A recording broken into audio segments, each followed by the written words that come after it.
and that to remove a few of those regrets from when you're sitting in the old age home. So I'm a big fan of doing that, like once a year or so.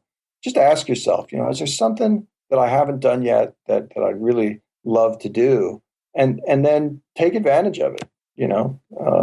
Engage with it. Don't I know a lot of people that get old early.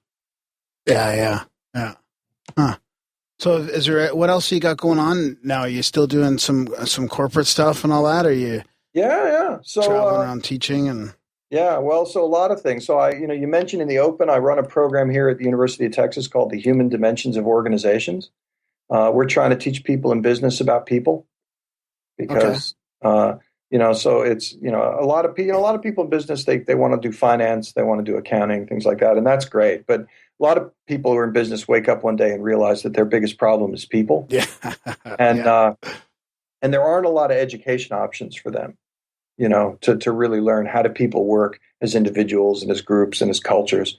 And so we put a program together. It's the humanities and the social sciences and the behavioral sciences all mixed together to help people understand people. And that's been really exciting because it's the first program of its kind. So we're actually building something from the ground up. And that's been a very rewarding experience. So I had a lot of fun with that. And I'm continuing my mission to teach people a little psychology. So in addition to, hanging out with you guys tonight, I got my own radio show. It's a 7.5 minute segment on the local national public radio station in Austin, KUT, which is a great station. And our show is called Two Guys on Your Head. And it's a buddy of mine named Bob Duke, who's a music professor. He and I get on and he's a psychologist though. He studies music learning. And we just talk about random topics relating to psychology, and people seem to have a good time with it. So, so I'm doing that, and then I'm continuing my research. And nice. Does knowing about people make it easier to does it make you more accepting or more forgiving, I guess, of the general public? Like, you're behind this person at Walmart and you're just like podcasters that mess up the scheduled time they're supposed to. Yeah, you're just he's just, this type and whatever. As long as they're not your kids, you're more forgiving. I would say that one of the things that it does help you to understand why people do things. So one of the big things that happens is when you do something silly, right? Like say, randomly mess up the time of a podcast.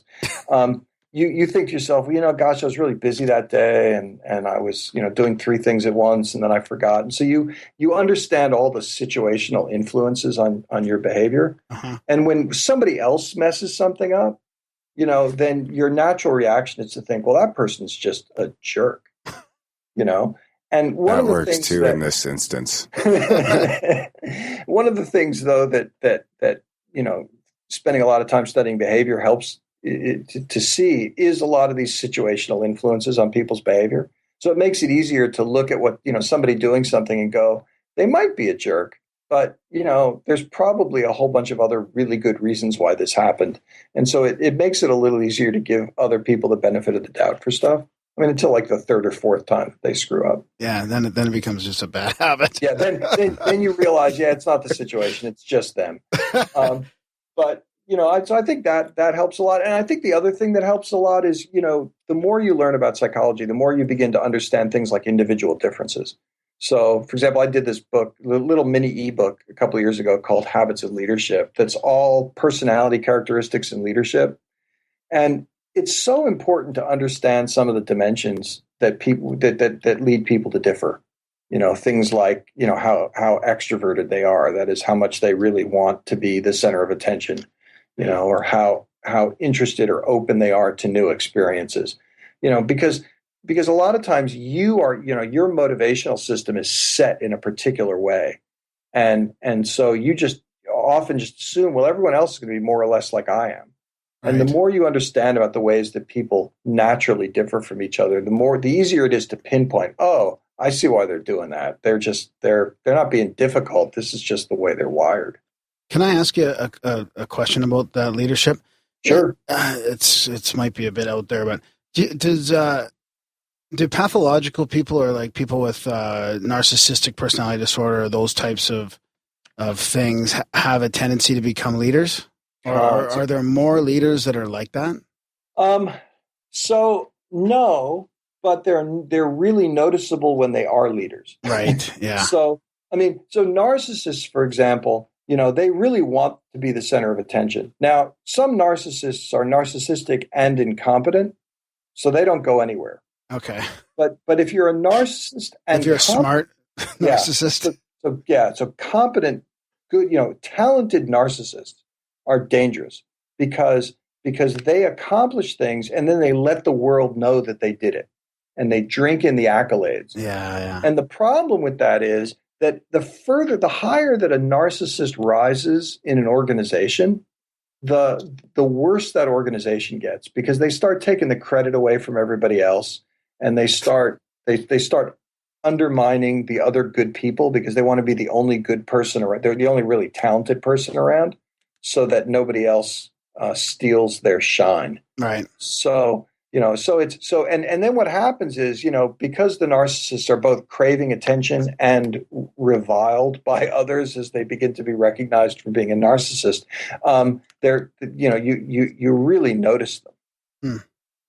And the problem is the really talented, if you're introverted and you don't really let anybody know the great things you've done, it's hard to rise to a leadership role because nobody's ever figured out that you did good things. Yeah, that's kind of what I was getting at. Yeah. And so you certainly need a certain degree of extroversion to do that, but not all the extroverts are narcissists. I mean, the narcissists have crossed the line from just wanting to be the center of attention to really sucking the life energy out of everybody else. Right. Okay. Thanks for asking that. I do have another question too about mindfulness. Oh, yeah. We talked, in your book, I kept thinking about, well, wouldn't this be easier if you had some practice in mindfulness? Just catching your thoughts, catching your thinking, or watching your thinking a little bit more. So did you come across that a lot in your studies? Yeah. So, there's been a lot, the last 5 years or so, there's been a lot of new research on mindfulness techniques and the benefits. And what I would say is that, I'm reluctant to jump on a lot of trends. For example, I think brain games are a total waste of time and money. Okay. That's good to know. Just to lay that out there. Brain game. Like that luminosity thing or whatever, or lumosity, or I don't even know what the fuck that is. Well, then don't let me be the one to introduce it to you. Okay. But mindfulness training seems to have some real benefits. I mean, it's not a cure-all, but doing a little bit of meditation and learning to follow your own thought patterns and learning to become a little bit more aware of some of the habits that you have in thinking is a real benefit for helping you to develop new habits, to understand why you're doing some of the things that you're doing. So I am a fan. I do think that engaging in some of those techniques can be really helpful, particularly for people who are struggling to change a behavior or struggling to get out of a persistent negative pattern of thoughts. All right. Before we wrap it up, so have you ever done any studies with children, or like? It's got to be. Is it just as easy? Is it like a misconception that you can't teach an old dog new tricks, or are children a lot more, I don't know, buoyant or susceptible? So we have done some stuff with kids, and kids are certainly wired to learn a lot from the people around them, because frankly, you've got about 2 decades to cram as much information into a kid's head as you can before you set them free into the world. And so kids, because we have to be able to survive in whatever information landscape we happen to grow up in. So we really do want to, kids really are able to learn all kinds of stuff. But I think that adults can too, right? So I think adults, with adults, the difference is we often just don't want to. It's not that we can't do it. We just decide we don't want to do it. Yeah, or maybe we have subconscious negative beliefs holding us back as well.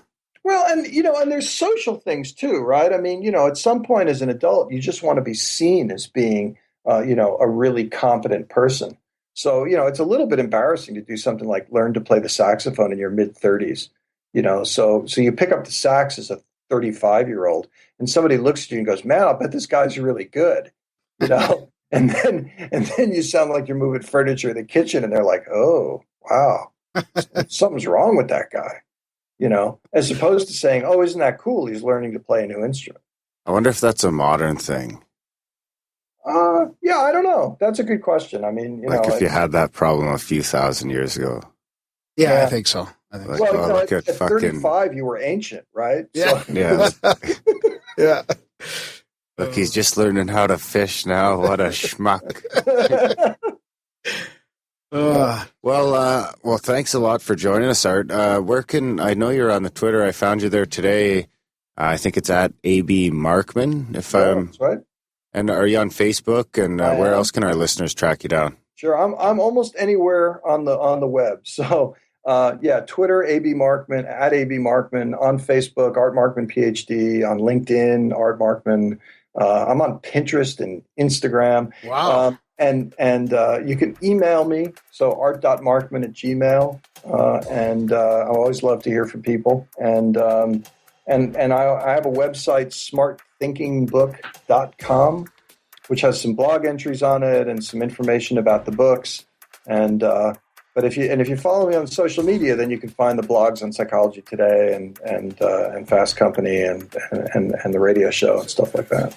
Nice. Well, yeah, we'll link to all that stuff in the show notes, and maybe we'll link to one of your songs as well. Yeah, I'll dig something up. Yeah, perfect. Well, thanks a bunch for joining us, Art. It was a great conversation. I can use some of these tips right away here. I'm in the midst of a battle here myself, so I can hopefully use some of these to overcome it.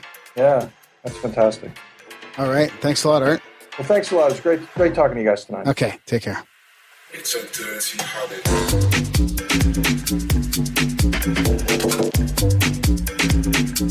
It's a dirty habit.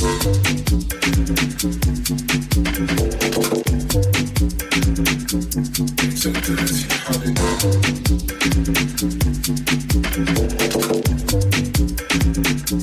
It's a dirty habit.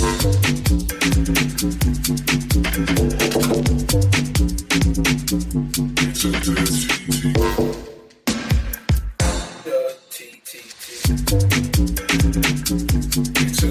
habit.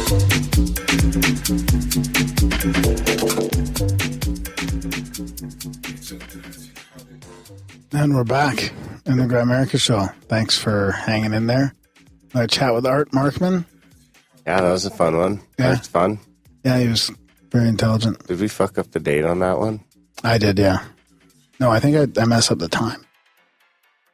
By an hour. We'll blame the time change preemptively. Yeah, sorry about that, Art. You okay over there? Yeah, I'm having a little coughing bit. Inside? Yes. On the inside. It's a bad habit I have. In coughing? Is it even coughing then? No. Yeah, well, I'm still quit smoking.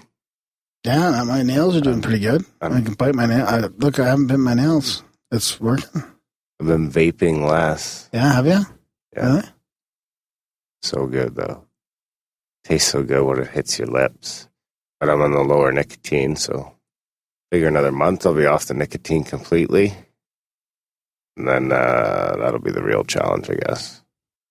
And eventually get off of this fucking thing completely, too. Yeah, I think you got to give it 3 weeks, then 3 months. 3 days, 3 weeks, 3 months, they say, for the nick. What's 3 days? That's just your initial withdrawal, kind of. What's 3 weeks? That's habit breaking. What's 3 months? You're fucking free. Freedom. Oh, well, No, I'm serious. I know, you look serious. You look super serious. I like how serious you look at the picture RPG drew of you. Classic. Instant classic. Who's coming up next? Next in the live chat Tuesday, brand new website, is Swagger. Yes.